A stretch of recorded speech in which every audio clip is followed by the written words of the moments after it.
Welcome class 7th. In today's class, students, in our social study classes we have started geography chapter 2nd, internal structure of the earth, जहां हम लोगों ने हमारे अर्थ के 3 layers को पढ़ लिया था, crust, mantle and core. And today we have to start our next topic, rocks and minerals. Students, our earth's crust is composed of rocks and minerals. Rocks form the solid mass of the earth crust.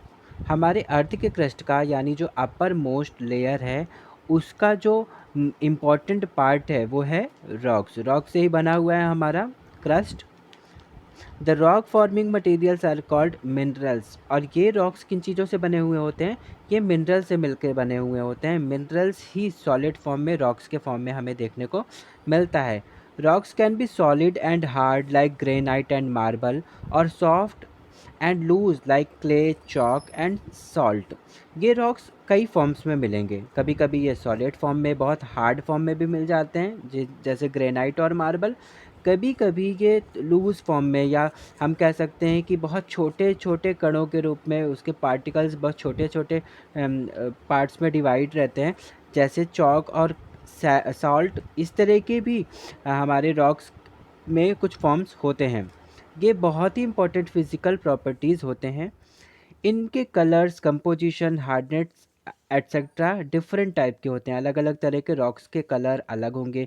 उनके अंदर जिन भी elements का composition है वो अलग अलग होगा. कुछ रॉक्स बहुत ही ज़्यादा हार्ड होते हैं, कुछ थोड़े से कम होते हैं. बहुत से रॉक्स थोड़े से ज़्यादा सॉफ्ट भी होते हैं.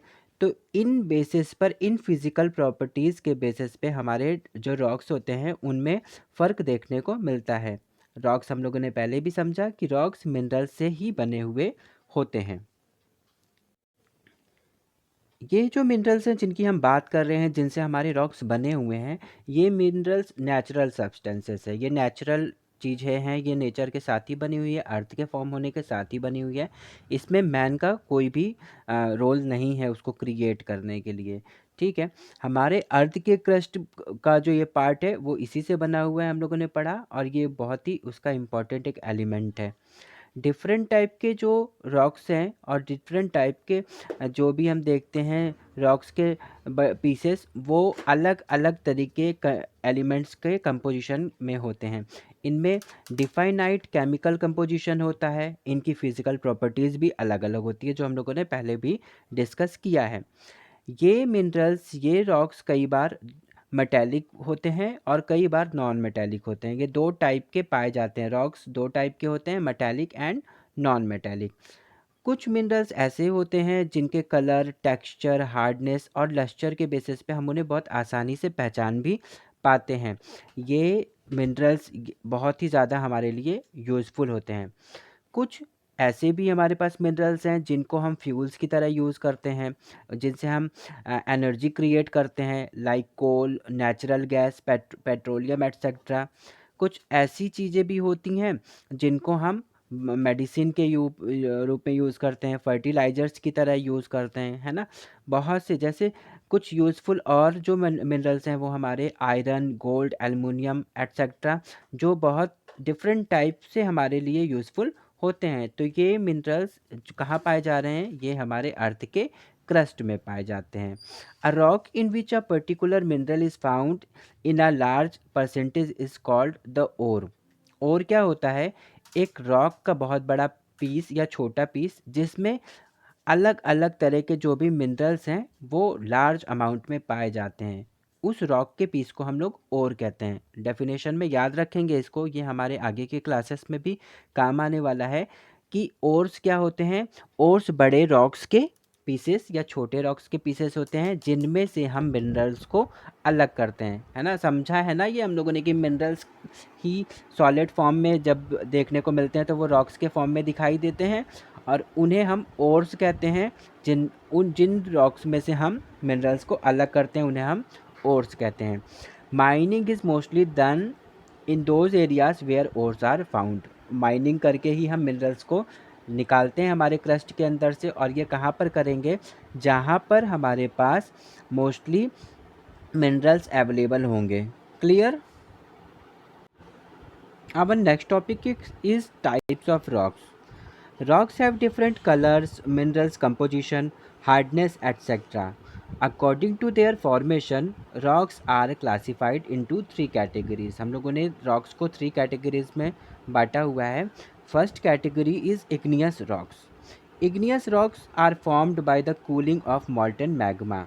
हम लोगों ने पढ़ा है कि जब वोल्केनोज फॉर्म होते हैं, वोल्केनिक इरप्शन होता है, तो अंदर से मैग्मा निकलता है ना. पढ़ा था हम लोगों ने प्रीवियस जो हमारा वीडियो था, उसमें हम लोगों ने भी देखा कि अर्थ के हमारे मेंटल और कोर के अंदर लिक्विड फॉर्म में मेटल्स होते हैं, वो मेल्ट होते हैं और वही बहुत ज़्यादा गर्म हो जाने की वजह से वोल्केनिक फॉर्म में क्रिएट होते हैं और वोल्केनिक इरप्शन के थ्रू धरती से बाहर आ जाते हैं, अर्थ के बाहर आ जाते हैं. क्लियर? अब यही जो मॉल्टेन मैग्मा, पिघला हुआ मैग्मा जो लिक्विड फॉर्म में बाहर निकल रहा है जलता हुआ, वो जब ठंडा हो जाता है हमारे अर्थ के सरफेस पर आने के बाद, क्योंकि अब तो बाहर आ गया है, अब हमारे एनवायरनमेंट के टेम्परेचर के साथ वो धीरे धीरे कूल डाउन हो जाएगा, ठंडा हो जाता है और फिर वो वापस से सॉलिड फॉर्म में आ जाता है ना. ठंडा गर्म जब वो हो जाता है तो मेल्ट था, लेकिन जब वो ठंडा हो जाता है तो फिर से वो सॉलिड फॉर्म में आ जाता है और सॉलिड फॉर्म में आने के साथ साथ वो एक रॉक के फॉर्म में भी आ जाता है. क्लियर हो गया? These rocks are called primary rocks. इस रॉक्स को हम क्या कहते हैं? इग्नियस रॉक को प्राइमरी रॉक्स कह सकते हैं, क्योंकि ये नेचुरली फॉर्म हो रहे हैं नहीं. और ये इनको हम कहते हैं कि ये सबसे पहले फॉर्म हुए जो हमारे रॉक्स हैं उनमें से एक है. क्लियर? इग्नियस रॉक्स को भी दो टाइप से डिवाइड किया गया है. First is intrusive igneous rocks and second is extrusive igneous rocks. दोनों में बहुत थोड़ा सा फ़र्क है. इग्नियस रॉक्स की फॉर्मेशन दोनों में ही एक जैसे ही हो रही है, पर इंट्रूसिव इग्नियस रॉक्स क्या है? जब वो मैग्मा, जलता हुआ मैग्मा बाहर निकल आता है और हमारे अर्थ के सरफेस पर आकर कूल होता है, तो वो इग्नियस रॉक फॉर्म करता है. ठीक है. अब जितना भी मैग्मा लावा होता है, मैग्मा होता है, वो पूरा का पूरा बाहर वोल्केनो के थ्रू नहीं आता है. बहुत सारा लिक्विड फॉर्म अभी हमारे वोल्केनो के वेन्स में और वोल्केनो के अंदर में अभी भी रुका हुआ होता है, पर ये भी कूल डाउन हो जाता है, ये भी ठंडा हो जाता है धीरे धीरे करके.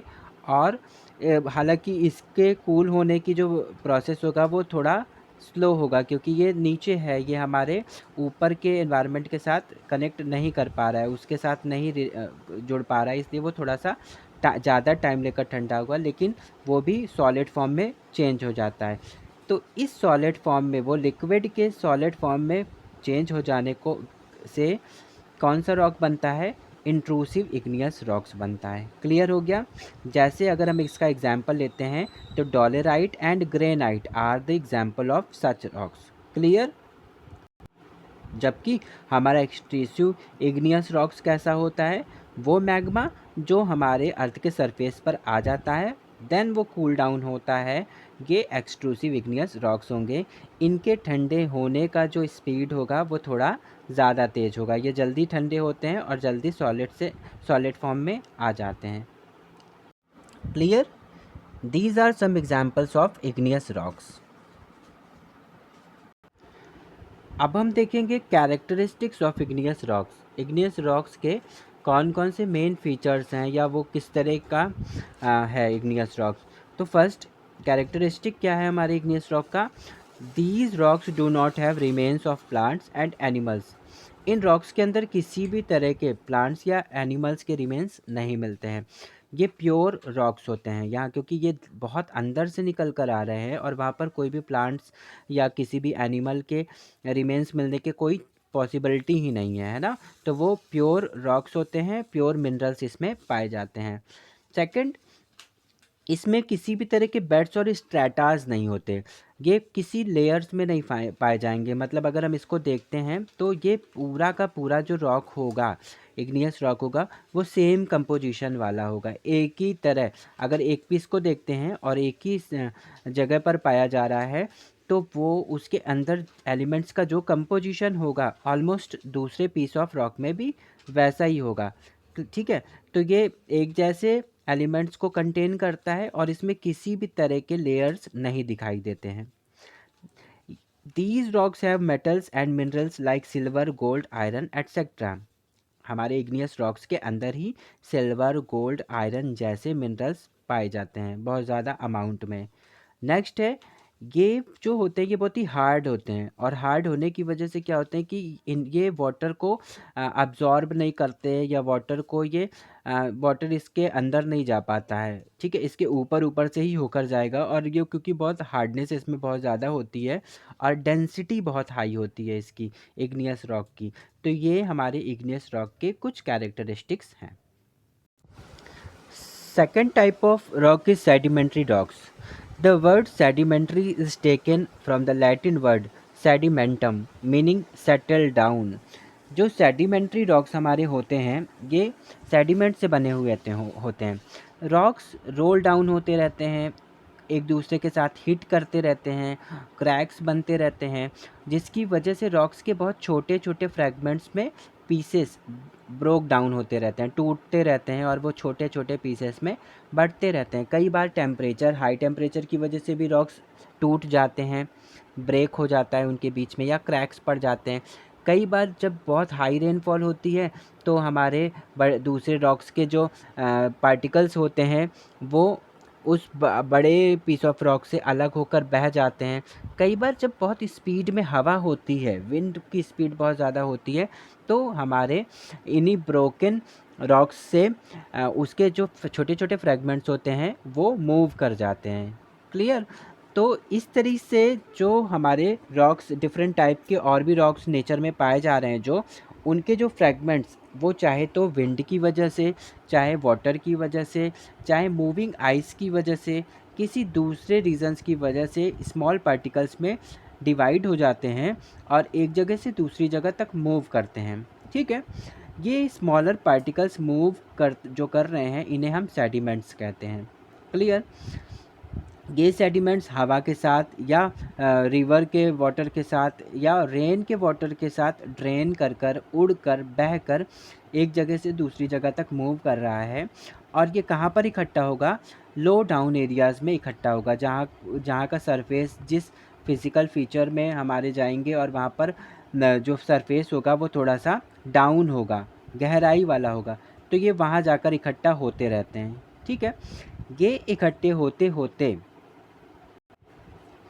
धीरे धीरे करके हार्ड फॉर्म में आ जाता है। कुछ टाइम के बाद with the passage of time these layers are hardened to form rocks. धीरे धीरे ये कई तरीके के जो रॉक्स के पार्टिकल्स उड़कर आ रहे हैं, बहकर आ रहे हैं और लो लाइंग एरियाज़ में इकट्ठा हो रहे हैं, वो एक के ऊपर एक पार्टिकल्स इकट्ठा होते जाते हैं, जो टाइम के साथ मॉइस्चर भी मिल रहा है, हीट भी मिल रही है और इस तरह के कंडीशंस के साथ धीरे धीरे हार्ड हो जाता है और एक नए टाइप के रॉक को क्रिएट कर देता है। इस टाइप के रॉक को हम लोग सेडिमेंट्री रॉक्स कहते हैं, क्योंकि ये सेडिमेंट से बना हुआ है। और ये इसके एग्जांपल्स कौन कौन से हो सकते हैं? Sandstone, limestone, chalk and conglomerate. ये कुछ एग्जांपल्स हैं सेडिमेंट्री रॉक्स के। क्लियर? अब समझते हैं सेडिमेंट्री रॉक्स के कैरेक्टरिस्टिक्स, क्या क्या विशेषताएं हैं सेडिमेंट्री रॉक्स में। These rocks are made up of particles of various sizes. अलग अलग तरह के रॉक्स के पार्टिकल्स डिफरेंट साइजेस में होते हैं, तो इनमें जो इनके जो कण होंगे वो एक बराबर नहीं होंगे। ठीक है, कुछ बड़े कण कुछ छोटे कण सब मिलाकर जमते जाते हैं और सेडिमेंट्री रॉक फॉर्म करते हैं। तो ये वेरियस साइजेस में इनके पार्टिकल्स पाए जाएंगे। सेकंड क्या होता है, ये ज़्यादातर हमने बताया लो लाइंग एरियाज़ में जाता है, उड़ के बह के। तो ये कहाँ पर जाएंगे? मोस्टली ये नदियों के अंदर या किसी भी वाटर बॉडी के अंदर ही पाए जाते हैं, क्योंकि वहीं तक वो उनका सफ़र होता है और उसके आगे फिर उनको कोई नहीं लेके जा पाता, और यही सबसे लो लाइंग एरिया भी होता है। तो ये सेडिमेंट्स वहाँ पर रिवर के अंदर या वाटर बॉडीज़ के अंदर इकट्ठा होते जाते हैं और धीरे धीरे करके वो सेडिमेंट्री रॉक क्रिएट कर देते हैं।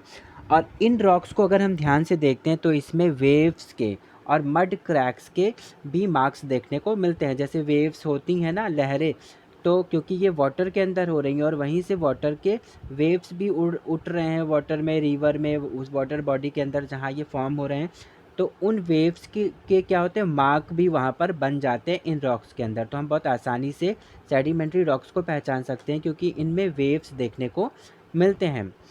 ये हॉरिजेंटल लेयर्स के रूप में तैयार होते हैं क्योंकि हमने पढ़ा कि पहले एक लेयर बना एक टाइप के रॉक्स के साथ, के पार्टिकल्स के साथ, फिर दूसरी लेयर बनती है और इस तरीके से हॉरिजेंटल लेयर बनती जाती है। तो ये लेयर्स के फॉर्म में तैयार होता है। सेडिमेंट्री रॉक्स इग्नियस रॉक से ज़्यादा सॉफ्टर होता है क्योंकि ये वाटर के अंदर है ना, क्लियर है, क्योंकि ये इतना ज़्यादा हार्ड नहीं है, डेंस नहीं है ना, इसलिए ये सॉफ्टर होता है मॉइस्चर की वजह से भी, क्योंकि ये लो लाइंग एरियाज़ में हो रहा है और ये ठंडा होता है। इग्नियस रॉक तो बहुत ज़्यादा गर्म होने की वजह से डेंस हो जाता है और हार्ड हो जाता है।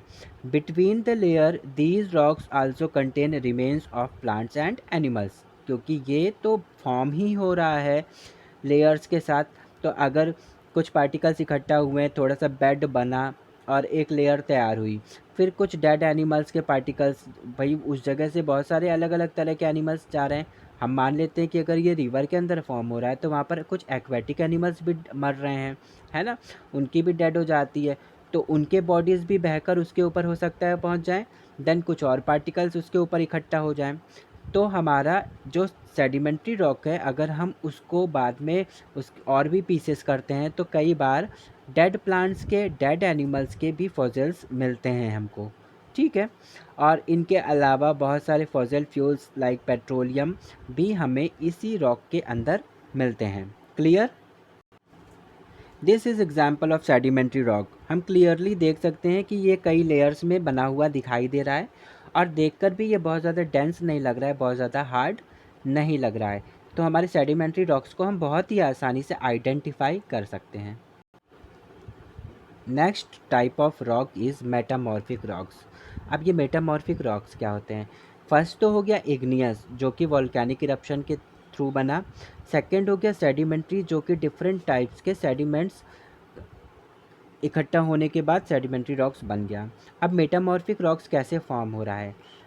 होता क्या है कि इग्नियस और सेडिमेंट्री रॉक्स बहुत हाई टेम्परेचर के और एनवायरनमेंट में बहुत सारे प्रेशर के बाद उनमें कुछ चेंजेस आते हैं, ठीक है। हमने पढ़ा कि बहुत सारे एलिमेंट्स होते हैं, अगर सिर्फ हम सेडिमेंट्री रॉक या इग्नियस रॉक में से किसी एक का भी एग्जांपल ले लें तो सेडिमेंट्री रॉक्स जो है उसमें बहुत सारे एलिमेंट्स हैं, बहुत सारे डिफरेंट टाइप के केमिकल्स भी उसके अंदर हैं, हम कह सकते हैं, ठीक है। इस पे जब हाई टेम्परेचर पड़ता है तो कुछ ना कुछ उन एलिमेंट्स के अंदर चेंजेस आते हैं, कुछ तरह के प्रेशर पड़ रहा है, कुछ किसी भी तरह के जो उसमें चीज़ें पड़ रही हैं, जो भी परिवर्तन आ रहा है उसके वजह से इन रॉक्स के अंदर भी बहुत सारे चेंजेस देखने को मिलते हैं। तो इनका कंपोजिशन हम लोगों ने पढ़ा कि कंपोजिशन के बेसिस पर जो एलिमेंट्स होते हैं उनका क्या प्रपोर्शन है, उनमें उनका क्या कंपोजिशन है, उसके बेसिस पे ही हम रॉक्स को क्लासिफाइड करते हैं, है ना। तो इन कंपोजिशन में भी चेंजेस आ जाते हैं टेम्परेचर और प्रेशर की वजह से, और चेंजेस आ जाने की वजह से इनका जो टेक्सचर है, इनका जो कलर है, इनके एलिमेंट्स का कंपोजिशन है, वो सब कुछ चेंज हो जाता है। और चेंज हो जाने के बाद ये क्या होता है कि ये उस पर्टिकुलर टाइप ऑफ रॉक्स के नहीं रह जाते और एक नया टाइप में चेंज हो जाते हैं, ठीक है। तो इग्नियस रॉक्स के या सेडिमेंट्री रॉक्स के टेम्परेचर और प्रेशर या फिर किसी दूसरे रीज़न की वजह से चेंज हो जाने के बाद जो नए टाइप का एक रॉक फॉर्म होगा उसे हम मेटामॉर्फिक रॉक्स कहते हैं। Clear? These rocks are very hard, ये बहुत ही हार्ड होते हैं, ये बहुत ही आसानी से फॉर्म नहीं होते हैं। अगर हम किसी एक इग्नियस रॉक या सेडिमेंट्री रॉक को इस पूरे कंडीशन में रख देते हैं कि बहुत टेम्परेचर में चेंजेस आ रहा है, प्रेशर बहुत ज़्यादा दिया जा रहा है, तो ये बहुत जल्दी मेटामॉर्फिक रॉक में बदल जाएगा, ऐसा नहीं है। हज़ारों साल लग जाते हैं, मोर देन 1000 ईयर्स भी लग जाते हैं किसी भी टाइप के रॉक को मेटामॉर्फिक रॉक्स में चेंज होने में। क्लियर? कुछ एग्जांपल्स कौन कौन से हैं? Like marble, gneiss, slate, etcetera. अब मेटामॉर्फिक रॉक्स के क्या कैरेक्टरिस्टिक्स हैं? These rocks are very hard and closed banded structures, ये बहुत ही ज़्यादा हार्ड होते हैं और इसके स्ट्रक्चर्स कैसे होते हैं? बहुत ज़्यादा डेंस होंगे। ये हार्ड होने के साथ साथ स्पेसिफिक ग्रेविटी को भी अपने साथ रखता है। These rocks do not have empty spaces in them, यहाँ पर कोई एम्प्टी स्पेसेस नहीं होते हैं, यानी डेंसिटी हाई होती है, इसके पार्टिकल्स एक दूसरे के साथ बहुत ही अच्छे से अटैच्ड होते हैं, जुड़े हुए होते हैं। After changes these rocks remains in the original position, जब ये एक बार चेंज हो जाते हैं मेटामॉर्फिक रॉक्स, तो अब फिर इसके ऊपर किसी भी तरह का प्रेशर या किसी भी तरह का टेम्परेचर का चेंजेस लाया जाए, ये अपने ओरिजिनल पोजीशन में ही रहते हैं। तो ये कुछ कैरेक्टरिस्टिक्स हैं मेटामॉर्फिक रॉक्स के। These are some examples of metamorphic rocks. अब next topic is uses of rocks and minerals. अब इन रॉक्स और मिनरल्स का यूज़ क्या है ह्यूमन लाइफ में?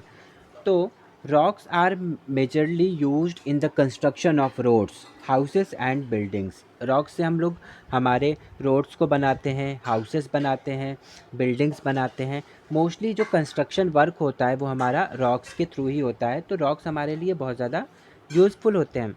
आज जो सॉइल हम यूज़ करते हैं, चाहे वो हम फार्मिंग के लिए यूज़ कर रहे हों या किसी दूसरे वर्क के लिए यूज़ कर रहे हैं, ये बहुत सारे रॉक्स के स्मॉल पार्टिकल्स में चेंज हो जाने के बाद ही ये सॉइल हमारे लिए अवेलेबल हो पाई है। सेडिमेंट्री रॉक्स को हम फर्टिलाइज़र्स की तरह यूज़ करते हैं। डिफरेंट टाइप के जो हमारे पास मिनरल्स हैं वो इन्हीं रॉक्स के अंदर पाए जाते हैं, जो बहुत यूज़फुल होते हैं। Coal and petroleum provide the sources of power. बहुत सारे पावर से रिलेटेड एनर्जी जनरेट करने के लिए हम इन रॉक्स और मिनरल्स पर डिपेंडेंट होते हैं। In fact in ancient times rocks were use to make weapons and tools. पुराने टाइम पर से ही हम लोग देख रहे हैं, अर्ली ह्यूमंस के टाइम पर भी, कि लोग रॉक से टूल्स बनाते थे और उनकी डेली जो यूज़ की चीज़ें होती थी वो ज़्यादातर इन्हीं टूल्स की हेल्प की वजह से वो गेन कर पाते थे। तो हम पाते हैं कि रॉक्स ना सिर्फ आज के प्रेजेंट टाइम पर मॉडर्न वर्ल्ड में हमारे लिए ज़रूरी है, बल्कि वो एंशिएंट टाइम से ही यूज़ किया जा रहा है। तो हम कह सकते हैं कि रॉक्स और उनमें पाए जाने वाले मिनरल्स हमारे लिए बहुत ज़्यादा यूज़फुल होता है। अब last topic of this chapter is rock cycle. Rock cycle क्या होता है? Rock cycle is a process in which one type of rock is changed into another type in a cyclic manner. Rock cycle क्या होता है? एक type के rock का किसी भी साइक्लिक मैनर के थ्रू दो चेंज हो जाना, है ना, ये रॉक का साइकिल कहलाता है। ठीक है। रॉक साइकिल क्या है? एक कंटिन्यूअस प्रोसेस है और ये बहुत लंबे टाइम तक चलता रहता है। इसको हम एक इस तरह से एग्जांपल में समझ सकते हैं कि हमने पढ़ा कि हमारा इग्नियस रॉक वॉल्केनिक इरप्शन के बाद बनता है, नहीं, उससे जलता हुआ मैग्मा बाहर आया, कूल डाउन हुआ, देन इग्नियस रॉक्स फॉर्म हो गए। अब यही इग्नियस रॉक्स वाटर, जब रेनफॉल, बहुत हाई रेनफॉल हुई या फिर विंड के थ्रू उसके पार्टिकल्स, उसके जो फ्रैगमेंट्स हैं वो उस बड़े पीस से अलग हुए और एक जगह से दूसरी जगह पर रिप्लेस हुए। और हमने देखा कि इस तरह के जो पार्टिकल्स होते हैं जब वो इकट्ठा होते जाते हैं तो सेडिमेंट्री रॉक्स बनते हैं। ठीक है। इन्हीं इग्नियस रॉक्स के पार्टिकल्स कलेक्ट हुए और अब वो सेडिमेंट्री रॉक्स में चेंज हो गए। देन यही सेडिमेंट्री रॉक हम लोगों ने पढ़ा कि प्रेशर की वजह से, हीट की वजह से, टेम्परेचर की वजह से चेंज होकर मेटामॉर्फिक रॉक में चेंज हो जाता है। ठीक है। तो वन टाइप ऑफ रॉक कैसे चेंज हो रहा है, एक तीसरे टाइप के रॉक को वो क्रिएट कर दे रहा है। अब यही जो हमारा मेटामॉर्फिक रॉक्स है, ये कभी कभी धीरे धीरे जब उसके ऊपर और भी लेयर्स बनती जाएंगी तो वो हमारे अर्थ के इंटरनल पार्ट का पार्ट हो जाएगा। और इंटरनल में जाने के बाद हम लोगों ने पढ़ा कि अर्थ के टेम्परेचर के बाद वो मेल्ट फॉर्म में फिर से आ जाएगा, है ना। और जब मेल्ट हो गया तो फिर वो क्या बन जाएगा? वो फिर से मैग्मा के फॉर्म में आ जाएगा और वॉल्केनिक इरप्शन के थ्रू फिर बाहर निकलेगा और इग्नियस रॉक क्रिएट करेगा। तो ये एक बहुत लॉन्ग प्रोसेस है, एक कंटिन्यूअस प्रोसेस है, जिसके थ्रू एक टाइप के रॉक को हम देखते हैं कि वो कैसे चेंज हो रहा है और फिर से उसी फॉर्म में आ जाता है, जिसे हम लोग रॉक साइकिल कहते हैं। क्लियर? आई थिंक सब कुछ समझ में आ गया होगा। Okay, students, so we see that rocks form not only the landforms but also provide us different vegetation, different types of minerals for industries, different rock material for construction purposes, different chemicals and medicine and fertilizer industries, sources of fuels like coal and crude oils, and sources of precious stones. तो हमारे लिए rocks बहुत ही important है. Rocks and minerals are very important for us. Okay, students, with this topic we have completed our geography chapter 2, internal structure of the earth. I hope you all have understood everything, each topic. But if you have any doubt, if you have any question, any query, you are free to call me, you are free to ask me. In homework you have to do short answer type questions. खुद से करना है short answer type questions. बहुत ही छोटे छोटे answers हैं, बहुत ही easily book में और हमारे ये सारे वीडियोस में, इन सारे क्लासेस में इनके आंसर्स मिल जाएंगे. Okay, in our next class we will meet with a new chapter. Till then take care and have a nice day.